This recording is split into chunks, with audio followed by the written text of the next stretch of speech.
Victoria wiped down the last table in the corner, her worn cloth moving in practiced circles across the wooden surface. The coffee shop had that quiet buzz of people settling in for the evening show. She'd been working at Melody's Cafe for 3 years now, and she knew the routine by heart. When they hosted live music nights, her job got a bit more interesting, but it also meant longer hours and tired feet.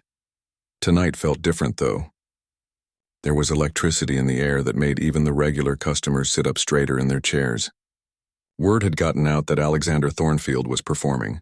Victoria had heard that name whispered around the cafe for weeks. The owner, Mrs. Rodriguez, had been practically glowing when she announced they'd booked him. Victoria didn't really know who he was, but from the way people talked, he was someone important in the classical music world. She'd seen his photo on the poster by the door. Sharp jawline, perfectly styled dark hair, wearing one of those expensive suits that probably cost more than she made in 6 months. The front door chimed, and Victoria looked up from arranging chairs. A man walked in, and she knew immediately it was him. Alexander Thornfield carried himself like he owned every room he entered. His black coat looked like it had been tailored specifically for his tall frame, and when he removed it, his white shirt was so crisp it could have been pressed 5 minutes ago. Behind him came a woman with a clipboard, talking rapidly into her phone about sound checks and lighting. Victoria guessed she was his manager or assistant. 2 more people followed, carrying cases that probably held expensive equipment. "The piano better be properly tuned," Alexander said, his voice carrying easily across the cafe. It was the kind of voice that expected to be listened to. "I won't perform on an instrument that's been neglected." Mrs. Rodriguez hurried over, wringing her hands nervously. "Of course, Mr. Thornfield. We had it tuned just yesterday by the best technician in the city. Would you like to test it?" Alexander didn't answer immediately. He was looking around the cafe with what Victoria could only describe as mild disappointment. She supposed it wasn't what he was used to. Melody's was cozy and warm, with mismatched furniture and local artwork on the walls, but it certainly wasn't Carnegie Hall. "I suppose it will have to do," he said finally. Victoria continued her work, trying to stay invisible. She'd learned that was usually best when important people came through. Just do your job, stay out of the way, and let them do theirs. Alexander approached the piano, a beautiful black grand that Mrs. Rodriguez had somehow managed to fit into the small space. It was the cafe's pride and joy, donated by a customer who'd moved overseas. Victoria had always thought it looked a bit out of place among the coffee machines and pastry display, but it brought something special to the room. She watched as Alexander lifted the piano's lid and ran his fingers over the keys without pressing them down. His touch was light, almost reverent. For a moment his expression softened, and Victoria caught a glimpse of something genuine beneath the polished exterior. Then he started playing, just a few scales to test the sound. Even those simple notes were perfect. His fingers moved like they were born to touch those keys. Victoria found herself pausing in her work, drawn to the sound despite herself. "Adequate," Alexander announced, closing the lid with more force than necessary, "though the acoustics in here are hardly ideal." Mrs. Rodriguez nodded eagerly, clearly relieved that he hadn't rejected the piano outright. "We're so honored to have you perform here, Mr. Thornfield. Our customers are going to be thrilled. I'm sure they'll appreciate being exposed to real classical music," Alexander replied. "I assume most of them are more familiar with whatever popular nonsense usually passes for entertainment these days." Victoria felt a little sting at that comment. She liked all kinds of music, and some of the local artists who performed here were incredibly talented, but she kept her mouth shut and continued setting up chairs. The cafe began filling up as word spread that the famous pianist had arrived. Victoria had never seen so many people dressed up for a show here. Women in cocktail dresses, men in suits that probably came from the same expensive stores as Alexander's. They ordered wine instead of coffee and spoke in hushed, excited tones, but there were regular customers too. Old Mr. Peterson, who came every Tuesday for his decaf and newspaper. Jenny, the college student who studied here most evenings. Tony, who drove a delivery truck and always left good tips. Victoria liked that mix. It felt more real somehow. As showtime approached, Victoria found herself stealing glances at the piano. There was something about it that had always called to her. Maybe it was the way the light hit the polished surface or the promise of all those keys waiting to be touched. She'd never had the chance to learn properly, But sometimes when the cafe was empty, she'd wondered what it would feel like to play something beautiful. Alexander was warming up now, running through complicated passages that made Victoria's head spin, just watching. His fingers flew across the keys like they were dancing. The man might be arrogant, but there was no denying his talent. Impressive, isn't it? Victoria turned to find Jenny beside her, watching Alexander practice. It really is, Victoria admitted. I've never heard anyone play like that in person. My music professor says he's one of the best in the world, Jenny said. Studied at all the fancy schools, won competitions, the whole thing. Must be nice to be that talented. Victoria nodded, but something in Jenny's tone made her think. Must be nice to have had the opportunity to develop that talent, she thought. Not everyone got the chance to study at fancy schools or dedicate their whole life to perfecting their craft. The thought surprised her with its bitterness. She shook her head and went back to work. This wasn't the time for self-pity. Alexander finished his warm-up and stood to address the gathering crowd. Ladies and gentlemen, I hope you're prepared for an evening of real musical artistry. What you're about to hear represents years of dedicated study and countless hours of practice. This is what separates true musicians from mere enthusiasts. The way he said that last word made it sound like something distasteful. Victoria caught the eye of Tony, who raised his eyebrows in a well, isn't he charming expression that made her want to laugh despite everything. As Alexander sat down to begin his formal performance, Victoria retreated to the back of the cafe. She had work to finish, dishes to wash, tables to clean for tomorrow. But as the first notes filled the air, she found herself drawn back toward the music. Alexander was playing something classical and complicated. Victoria didn't recognize it, but she could hear the skill in every note. It was technically perfect, each phrase precisely executed. The audience was mesmerized, hanging on every sound. But as Victoria listened, she noticed something missing. The music was beautiful, yes, but it felt cold somehow, like listening to a recording instead of a live performance. All technique and no heart. She pushed the thought away. What did she know about classical music? She was just a waitress who worked nights and dreamed about things she'd never have. Alexander Thornfield was famous for a reason, and she was nobody special. Still, as she gathered empty cups and wiped down surfaces, Victoria found herself humming along to melodies that seemed familiar, even though she was sure she'd never heard them before. Music had always been like that for her, like a language she somehow understood without ever being taught. The evening was just beginning, and Victoria had no idea how much her quiet, ordinary life was about to change. Alexander finished his first set to enthusiastic applause. He stood and bowed gracefully, his smile perfectly practiced for moments like this. Victoria watched from behind the coffee counter as people rushed to congratulate him, their voices full of praise and admiration. Absolutely magnificent, gushed a woman in pearls and a velvet dress. I felt like I was transported to Vienna. Your interpretation of Chopin was extraordinary, added a man with silver hair and an expensive watch. Simply extraordinary. Alexander soaked up every word like sunshine. This was his world, these were his people, and this was exactly how things should be. He'd worked hard to reach this level, sacrificed everything for his art, and moments like these reminded him why it had all been worth it.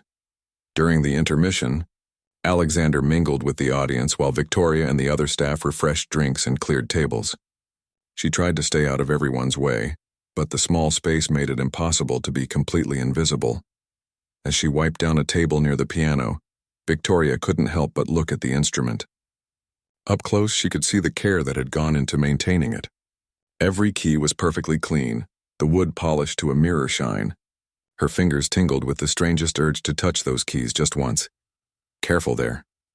Victoria jumped at the voice behind her. Alexander was standing there, wine glass in hand, watching her with an amused expression.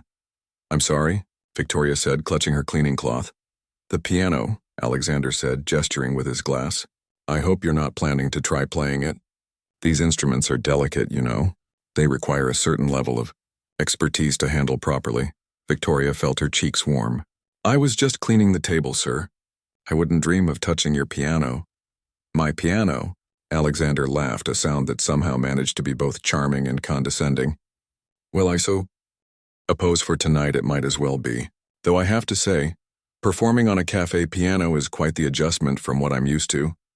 Several people nearby turned to listen, drawn by Alexander's confident voice and natural stage presence. Victoria wished she could disappear into the floor. You know, Alexander continued, clearly enjoying his growing audience.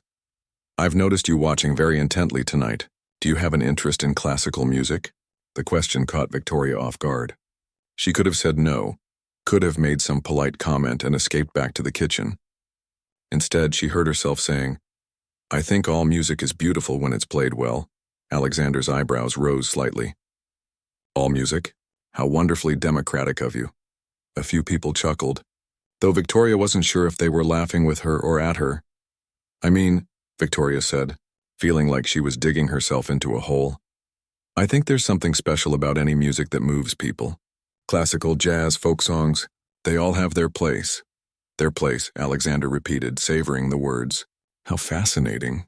And I suppose you think someone could just pick up an instrument and play any of these styles equally well? Victoria sensed danger in the question, but she also sensed something else. A test, maybe, or a trap.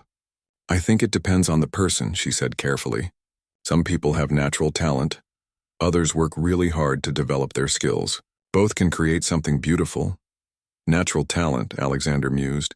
Such a romantic notion. Tell me, have you ever tried to play piano yourself? The cafe had gotten quieter. Conversations at nearby tables had stopped as people tuned in to this unexpected exchange. Victoria felt dozens of eyes on her and her pulse quickened. A little, she admitted. It was barely true.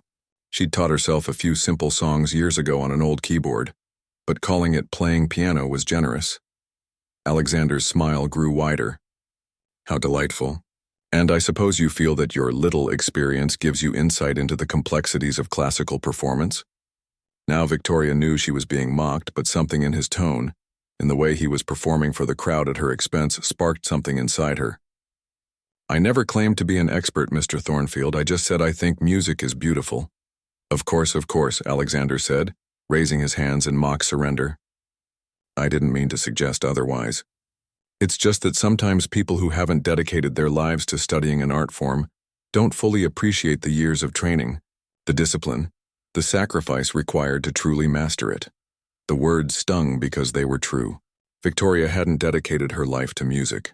She'd worked retail jobs and restaurant shifts and whatever else would pay the bills. She'd never had the luxury of focusing on art. You're absolutely right, Victoria said quietly. I couldn't possibly understand what you've been through to reach your level. Alexander looked satisfied, ready to turn back to his admirers. But then Victoria surprised herself by continuing. I just think that maybe understanding music isn't only about formal training. Maybe sometimes it's about feeling it, living with it, loving it even when you can't afford lessons or fancy schools. The cafe fell completely silent. Alexander's expression shifted from amusement to something sharper, more focused. He set down his wine glass and faced Victoria fully. How interesting, he said, his voice carrying that dangerous edge performers get when they sense a challenge. You seem to have quite strong opinions about music for someone who only plays a little. Victoria's heart was pounding now, but she couldn't seem to stop herself. I have strong feelings about music, yes. I think that matters too. Alexander looked around the room at all the watching faces, then back at Victoria. When he smiled this time, it wasn't friendly. Well then, he said, loud enough for everyone to hear clearly. Perhaps we should settle this question once and for all. What do you say to a little demonstration? I'm not sure what you mean, Victoria said, though she had a sinking feeling she knew exactly what he meant. A friendly competition, Alexander announced, now fully playing to his audience. You seem to believe that natural talent and feeling can compete with years of professional training. I think our audience would be fascinated to see that theory tested. Murmurs rippled through the cafe. Some people looked uncomfortable, others intrigued. Jenny caught Victoria's eye from across the room and shook her head slightly, warning her to back down. I never said I could compete with you, Victoria protested. I just meant, what's the matter? Alexander interrupted. Surely someone with such passionate opinions about music wouldn't be afraid to demonstrate their beliefs. The challenge hung in the air like smoke. Victoria looked around the room at all the faces watching her. Some looked sympathetic, others curious, a few seemed hungry for drama. She thought about walking away, going back to the kitchen, pretending this conversation had never happened. But something in Alexander's expression, the casual cruelty of using her as entertainment for his wealthy audience, The assumption that she was nothing more than hired help with foolish ideas above her station lit a fire in her chest. "What exactly are you proposing?" Victoria heard herself ask. Alexander's grin was sharp as a blade. "Simple, we each play one piece. Nothing too complicated for you, of course. The audience can judge whose approach to music is more effective." "And when I inevitably embarrass myself?" Victoria asked. "When you lose," Alexander corrected smoothly. "You acknowledge publicly that classical music is best left to those who've trained properly for it. That talent without training is just wishful thinking." The stakes felt enormous, but Victoria found herself nodding. "And if I don't completely humiliate myself?" Alexander laughed, a sound full of confident dismissal. "If you manage to play something adequately, I'll donate $1,000 to whatever little community music program you volunteer with on weekends." He'd made the assumption that she volunteered somewhere, probably at a community center teaching kids basic songs. It was a reasonable guess for someone in her position, and it showed how completely he'd categorized her in his mind. Victoria was quiet for a long moment. She could feel the weight of everyone's attention, the expectation that she'd back down now that the stakes were real. Alexander waited with the patience of someone who'd never doubted the outcome of anything in his life. Finally, Victoria set down her cleaning cloth and looked directly at him. "I accept your challenge, Mr. Thornfield." The cafe erupted in excited whispers. Alexander's smile was brilliant and predatory. He'd gotten exactly what he wanted. A chance to humiliate someone who dared question his superiority, with an audience to witness his inevitable victory. What he didn't know was that he'd just made the biggest mistake of his career. Word spread quickly through the cafe that something unprecedented was about to happen. People who had been heading for the door stayed put. Others pulled out their phones, sensing that this might be worth recording. The comfortable chatter of intermission was replaced by an electric tension that made everyone lean forward in their seats. Alexander felt that familiar rush of adrenaline he got before any performance. But this was different. This wasn't about art or beauty or moving an audience. This was about putting someone back in their place, and he was going to enjoy every second of it. "Ladies and gentlemen," he announced, his voice carrying easily through the small space, "we're about to have an impromptu demonstration of the difference between professional training and amateur enthusiasm. I think you'll find it quite educational." He gestured grandly toward Victoria, who stood frozen near the coffee counter, clearly realizing what she'd gotten herself into. Alexander almost felt sorry for her. Almost. "I'll go first, naturally," he continued. "Set the proper standard, so to speak." Alexander sat down at the piano and adjusted the bench with the careful precision of someone who'd performed thousands of times. He flexed his fingers, rolled his shoulders, and placed his hands above the keys. The entire cafe fell silent. He'd chosen Chopin's Minute Waltz for this demonstration. It was flashy enough to impress the audience, technically demanding enough to showcase his skill, but familiar enough that Victoria's inevitable fumbling attempt would sound even more pathetic by comparison. The first notes rang out pure and clear. Alexander's fingers moved across the keys with mechanical precision, each note perfectly timed, each phrase executed exactly as he'd practiced 10,000 times before. It was a textbook performance, the kind that would earn perfect marks from any conservatory judge. The audience was appropriately impressed. Several people nodded along to the familiar melody. Others watched his hands with obvious admiration. Alexander could feel their appreciation like warmth from a fire. As he played, Alexander caught sight of Victoria out of the corner of his eye. She was standing very still, her expression unreadable. He'd expected her to look nervous, maybe scared. Instead, she seemed to be listening with complete focus, as if she were trying to memorize every note. Amateur, Alexander thought, probably trying to figure out how to play a simplified version of what she was hearing. He almost laughed at the image of her attempting to reproduce even a fraction of what he was demonstrating. The piece built to its dramatic conclusion, Alexander's hands flying across the keys in the final flourish. He struck the last chord with perfect timing and lifted his hands W. with practiced flair. The applause was immediate and enthusiastic. "Magnificent," someone called out. "Absolutely brilliant," added another voice. Alexander stood and took a bow, his face flushed with the satisfaction of a job well done. He'd chosen perfectly. The performance had been flawless, and now Victoria would have to follow it with whatever pathetic attempt she could manage. "Your turn," he said, gesturing toward the piano bench with exaggerated courtesy. "Please don't feel you have to attempt anything too ambitious.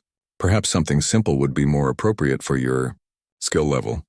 Victoria approached the piano slowly. She looked smaller somehow, standing next to the grand instrument. Her simple work clothes seemed even more out of place in this moment when all eyes were on her. Alexander felt a brief flicker of something that might have been conscience, but he pushed it aside. She'd brought this on herself. "Take your time," he said with false kindness.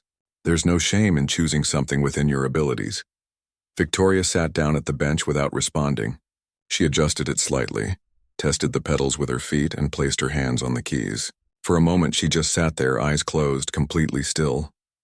The silence stretched longer than it should have. Alexander wondered if she was having second thoughts, maybe realizing she was in over her head. He was about to make some comment about stage fright when Victoria opened her eyes and began to play. The first notes hit Alexander like a physical blow. She was playing Rachmaninoff's Piano Concerto No. 2, one of the most technically and emotionally demanding pieces in the entire classical repertoire. But more than that, she was playing it beautifully. Alexander felt his confident smile freeze on his face. This wasn't possible. The woman who'd been serving coffee 20 minutes ago couldn't possibly be executing passages that challenged even professional pianists. Her fingers moved across the keys with fluid grace, each note crystal clear yet seamlessly connected to the next. But it wasn't just technical skill that made Alexander's mouth go dry. Victoria wasn't just playing the notes correctly. She was interpreting them with the kind of emotional depth that took decades to develop. Every phrase told a story, painted a feeling, reached into the listener's chest and squeezed. Around the cafe, the audience sat transfixed. The casual chatter and clinking of coffee cups had stopped completely. Several people had tears in their eyes. This wasn't just a performance. It was a revelation. Alexander tried to process what he was hearing. The woman's technique was flawless, but more than that, her musical understanding was profound. She was taking one of the most beloved pieces in classical music and making it sound like she'd written it herself. As Victoria moved into the concerto's most challenging passages, executing them with an ease that made Alexander's own considerable skills seem mechanical by comparison, he felt something he hadn't experienced in years, genuine awe in the presence of superior artistry. The melody soared and dipped, whispered and thundered. Victoria's whole body moved with the music, not in the exaggerated way of performers showing off, but like someone who was physically connected to every sound she was creating. Her face was serene, almost peaceful, as if playing this impossibly difficult piece was as natural as breathing. Alexander found himself leaning forward, completely caught up in the performance despite himself. This was what music was supposed to sound like. This was what he'd been trying to achieve all these years with his perfect technique and flawless execution. But Victoria wasn't trying to achieve anything. She was simply letting the music flow through her like water. The cafe had transformed. What had been a small-town coffee shop was now a concert hall, and everyone present knew they were witnessing something extraordinary. People who had come expecting light entertainment were experiencing art in its purest form. As the piece built toward its climax, Victoria's playing became even more intense, more personal. Alexander realized with growing shock that she wasn't just playing the notes on the page. She was telling her own story through Rachmaninoff's music. Every phrase revealed something about who she was, what she'd experienced, what she'd lost and found and carried with her. The technical passages that would challenge any professional pianist flowed from her fingers like she'd been born knowing them. But it was the quiet moments, the tender melodies that she shaped with such delicate care that truly showed her artistry. She could make the piano whisper secrets or cry out in anguish, and every sound was exactly right. Alexander's legs felt weak. He sank into a nearby chair, his mind reeling with the implications of what he was hearing. This wasn't some talented amateur who'd impressed herself with a few lessons. This was a master musician, someone whose understanding of music was deeper and more genuine than his own had ever been. The audience was completely silent except for the occasional quiet sob. Victoria had taken them all on a journey through beauty and pain and joy, and they were following willingly, gladly, wherever she chose to lead them. As the concerto approached its conclusion, Alexander realized that his comfortable worldview was crashing down around him. Everything he'd assumed about talent, about training, about who deserved to call themselves a real musician, was being proven wrong by a woman who served coffee for a living. Victoria's hands moved through the final passages with breathtaking skill and sensitivity. When she struck the last chord and slowly lifted her hands from the keys, the silence that followed was profound and sacred. Then the applause erupted, unlike anything Alexander had ever heard in a concert hall. People were on their feet, some openly weeping, others shouting praise. The sound went on, as if no one wanted the moment to end. Alexander sat frozen in his chair, staring at Victoria as she stood from the piano bench. She looked calm, almost shy, as if she hadn't just delivered one of the most moving performances he'd ever witnessed. For the first time in his adult life, Alexander Thornfield felt truly, deeply humbled. And he was about to discover that the music had been just the beginning of the story. The applause seemed to go on forever. Alexander sat in stunned silence as the entire cafe gave Victoria a standing ovation that showed no signs of stopping. People were wiping tears from their eyes, reaching out to shake her hand, calling out praise in voices thick with emotion. "That was incredible," someone shouted. "I've never heard anything so beautiful," cried an elderly woman near the front. Victoria stood beside the piano, looking almost surprised by the reaction. She seemed smaller somehow in the aftermath of her performance, as if all that power and artistry had flowed out of her and left behind just a tired woman in a coffee-stained apron. Alexander finally managed to stand, his legs still unsteady. The confident performer who had taken the stage an hour ago felt like a different person entirely. He approached Victoria slowly, aware that every eye in the cafe was watching their interaction. "Ms. Chen," he began, then stopped. He'd called her by her name without thinking, though she'd never introduced herself. It was written on her name tag. But the fact that he'd never bothered to read it until now felt like another small shame. That was... Alexander struggled to find words that could capture what he'd just witnessed. "I don't understand. How did you... Who are you?" Victoria looked at him with those calm eyes that seemed to see right through his polished exterior. For a moment he thought she might not answer. When she finally spoke, her voice was quiet but clear enough for everyone to hear. "My name is Victoria Chen," she said. 15 years ago, I was accepted into the doctoral program at the Manhattan School of Music. I had full scholarships waiting, a recording contract being discussed, and what everyone told me was a brilliant career ahead of me. Alexander felt the ground shift under his feet. The Manhattan School was one of the most prestigious music programs in the world. Getting accepted there, especially with full funding, meant she'd been considered one of the most promising young musicians of her generation. "I was 22, Victoria continued, her gaze distant as if she were looking back through time. "I thought I had forever to pursue my dreams. I thought music would always be there waiting for me." The cafe had fallen silent again, but this was a different kind of quiet. Everyone leaned in, sensing that they were about to hear something important, something that would explain the impossible thing they'd just witnessed. "Then I got a phone call that changed everything," Victoria said. "My mother had been diagnosed with early-onset dementia. She was only 57, and the doctors said it was aggressive. She had maybe 5 years before she wouldn't remember who I was." Alexander's throat felt tight. He could see where this was going, and it was a story that made his own sacrifices seem trivial by comparison. "She'd worked 3 jobs to pay for my music lessons when I was growing up," Victoria continued. "She never missed a recital, never complained about the cost of sheet music or piano maintenance. She used to say that my music was the most beautiful sound in the world, even when I was just learning scales." Several people in the audience were crying now. Alexander found his own eyes burning. "So I had a choice to make," Victoria said simply. "I could go to New York, start my career, become everything I'd dreamed of being. Or I could come home and take care of the woman who had given up everything for my music." She paused, and Alexander realized he was holding his bi wreath. "It wasn't really a choice at all," Victoria said. "I withdrew from the program, turned down the scholarships, moved back home, and spent the next 5 years watching my mother slowly disappear. The medical bills, the specialized care, the modifications to our house so she could be safe. It took everything we had and more.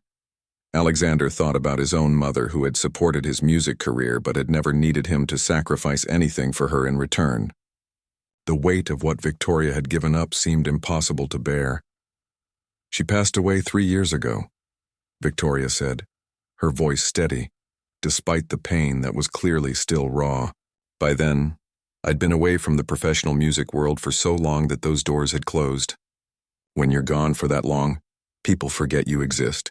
New young talents take your place and life moves on without you.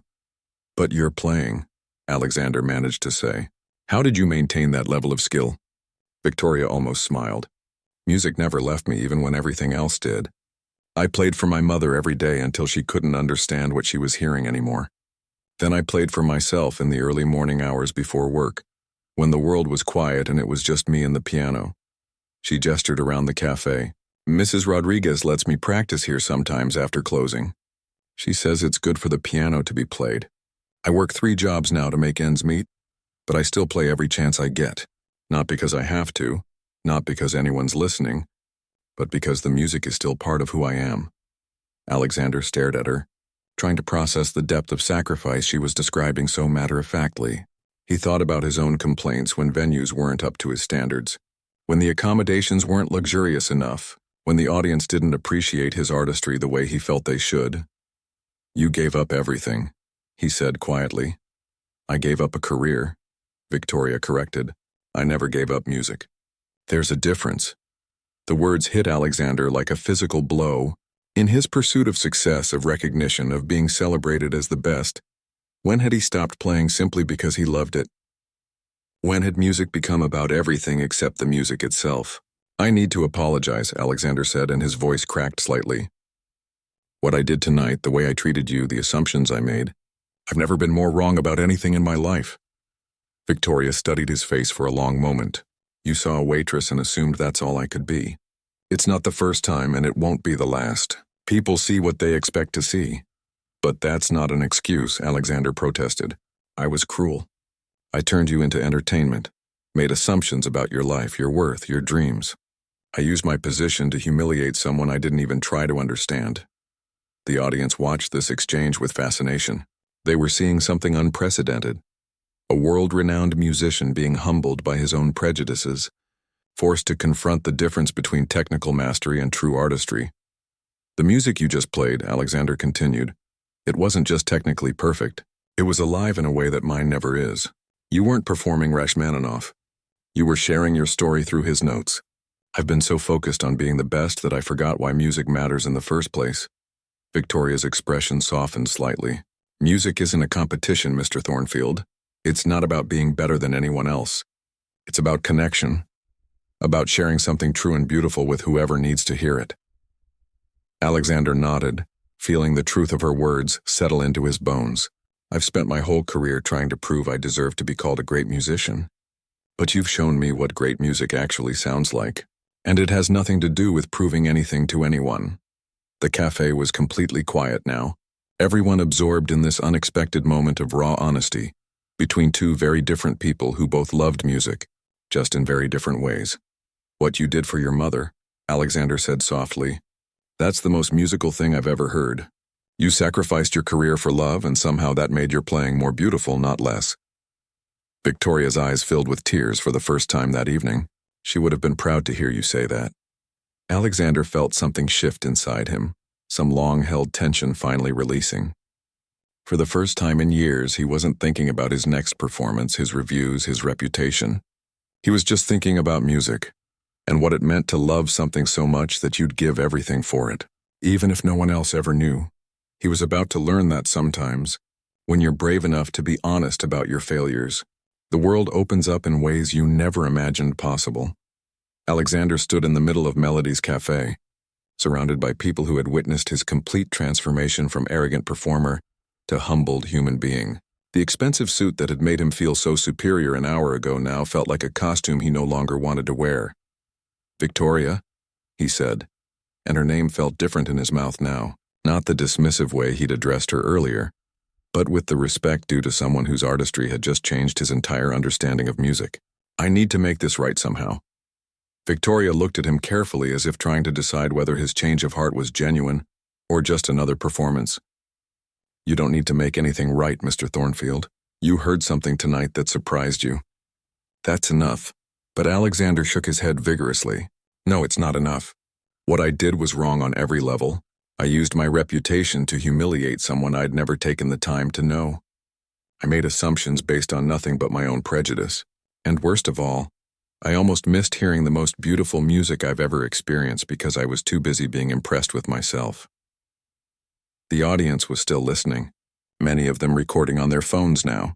Alexander realized this moment was probably being broadcast to the world already. But for once in his life, he didn't care about his public image. You said earlier that if I managed to play adequately, you'd donate to a music program. Victoria reminded him quietly. I think we can agree that wasn't exactly adequate. A ripple of laughter went through the cafe, but it was warm now, not mocking. Alexander smiled ruefully.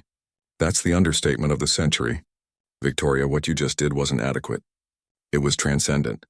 It was everything I've been trying to achieve my whole career without even knowing it. He paused, gathering his thoughts. I want to honor our agreement, but $1,000 feels insulting after what you've shown me. I want to do something meaningful. What did you have in mind? Victoria asked, though her tone suggested she wasn't sure she wanted to know. Alexander took a deep breath. I want to help you get back to the music world if that's what you want. I have connections, resources, influence. A musician of your caliber shouldn't be hidden away working 3 jobs just to survive. Victoria's expression grew guarded. Mr. Thornfield, I appreciate the sentiment, but I'm not a charity case looking for a handout. I made my choices and I don't regret them. That's not what I meant, Alexander said quickly. I'm not trying to rescue you or save you. What I'm offering is partnership, collaboration. The music world needs to hear what you can do, not because you need saving, but because we need to hear it. Around them, people nodded in agreement. Jenny, the college student, called out, He's right, Victoria. What you just played, everyone should get to hear that. Mrs. Rodriguez stepped forward, her eyes bright with unshed tears. Victoria, honey, I've been listening to music in this cafe for 20 years and I've never heard anything like what you just did. That man is right. The world needs your music, Alexander seized the moment. There's a community music center downtown that's been struggling for funding. They serve kids who love music but can't afford private lessons. What if we worked together to not just fund it, but transform it into something special? You could direct the program, teach the way you wish you'd been able to learn, and I could help with resources and connections. Victoria was quiet for a long moment, considering. You really think there's still a place for me in the professional music world? After all this time away? Victoria, Alexander said earnestly, after hearing you play tonight, I think the professional music world needs to apologize to you for letting you slip away in the first place. You're not trying to get back into music. Music is trying to get back to you. Old Mr. Peterson, who'd been quiet all evening, spoke up from his corner table. Miss, I've been coming to concerts and shows for 70 years, and I never heard anything that moved me like what you just played. Don't let it go to waste. Tony, the delivery driver, nodded emphatically. What he said. That was something special, and I don't even know anything about classical music. Victoria looked around at all the faces watching her hopefully. These weren't Alexander's usual high society audience members. These were regular people who worked hard for their money and chose to spend their evening listening to music. Their opinion carried a weight that all the professional critics in the world couldn't match. The community center, she said slowly. I actually volunteered there when I first moved back home. Before Mom got really sick and I had to take on more work hours. The kids there are amazing, but the program barely has functioning instruments. Alexander's face lit up. Then that's where we start. We'll get them proper instruments, hire additional teachers, create scholarships for private lessons, and you'll run it all. Design the curriculum based on what you think these kids need to learn. But my jobs, Victoria protested. I can't just quit everything and hope this works out. What if the center could pay you a proper salary? Alexander asked. What if this became your career, not just a side project? Victoria stared at him. You're talking about a lot of money, Mr. Thornfield. Alexander laughed, and for the first time all evening it sounded genuine rather than performed. Victoria, I've spent more money on a single suit than most people make in a month. I've bought cars I never drive and houses I rarely visit, all because I thought that's what success looked like. But tonight you showed me what real success actually sounds like. Spending money to make sure more people can experience what you just gave us. That's not charity. That's the best investment I could possibly make. Mrs. Rodriguez clapped her hands together. This is wonderful. Victoria, you have to say yes. Think about all the kids who could learn from you. Victoria looked at the piano, then back at Alexander. There would be conditions, she said carefully. This wouldn't be your project that I happen to work on. If I'm going to do this, I need to do it my way, teach the way I believe music should be taught. Of course, Alexander agreed immediately. I don't want to run a music program. I want to support one run by someone who actually understands what music means. And it's not just about classical music. Victoria continued. The kids should learn all kinds of music, whatever speaks to them. Jazz, folk, rock, whatever helps them find their voice. Alexander nodded. Remember what you said earlier? All music is beautiful when it's played well. I'm finally starting to understand what you meant. Victoria was quiet for another moment, then slowly nodded. Okay, let's try it. The cafe erupted in cheers and applause. People rushed forward to congratulate Victoria and shake Alexander's hand. Someone started taking pictures of them standing together by the piano, but the real magic happened 3 months later, when Alexander visited the transformed community center for the first time since they'd started the program. He found Victoria working with a group of teenagers, teaching them to play a piece they'd chosen themselves. It was a pop song he didn't recognize, but under Victoria's guidance, they were arranging it for piano and strings, learning complex harmonies and musical theory without even realizing it. Alexander watched from the doorway as Victoria helped a shy 12-year-old find the courage to play a solo. Her teaching style was patient, encouraging, focused on helping each student discover their own musical voice rather than imposing a rigid standard. She's incredible with them, said David, the center's director. The kids worship her, and I've never seen them progress so quickly. She has this way of making even the most complicated concepts seem achievable. Alexander smiled, remembering his own rigid training, the fear of making mistakes that had dominated his early education. Victoria's students looked relaxed, eager, excited to learn more. After the lesson ended, Victoria approached him. How did it look from back there? Like everything I never knew I wanted my own education to be, Alexander admitted. You're not just teaching them music. You're teaching them to love learning music. Victoria grinned. That's the whole point, isn't it? Anyone can learn to hit the right notes. But making music is about so much more than that.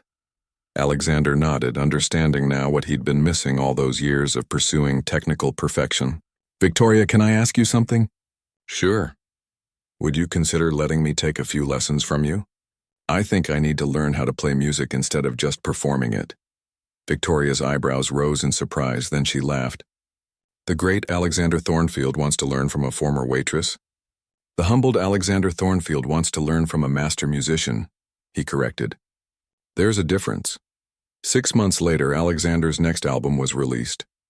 Instead of the solo classical recordings his fans expected, it featured collaborations with Victoria and several of their students, blending classical techniques with folk melodies, jazz harmonies, and even some rock influences. The music critics didn't know what to make of it, but audiences loved it. More importantly, Alexander loved making it. For the first time in his career, he was creating music not to prove anything or impress anyone, but simply because it brought joy to himself and others. The story of their encounter at Melody's Cafe had gone viral, inspiring similar programs in cities across the country. Victoria received calls from major orchestras and recording studios, but she turned them all down. She had found her place, and it was exactly where she belonged. Sometimes, on quiet evenings at the community center, Victoria would play Rachmaninoff's Piano Concerto No. 2 for whoever happened to be there. Alexander would often listen from the back of the room, still amazed by the beauty she could create, still learning from her example. He'd thought he was challenging a simple woman to prove his superiority. Instead, she'd challenged him to become a better person, a better musician, and a better human being. It was the most valuable lesson he'd ever received, and it had cost him nothing more than his pride. In the end, that had been the best trade he'd ever made.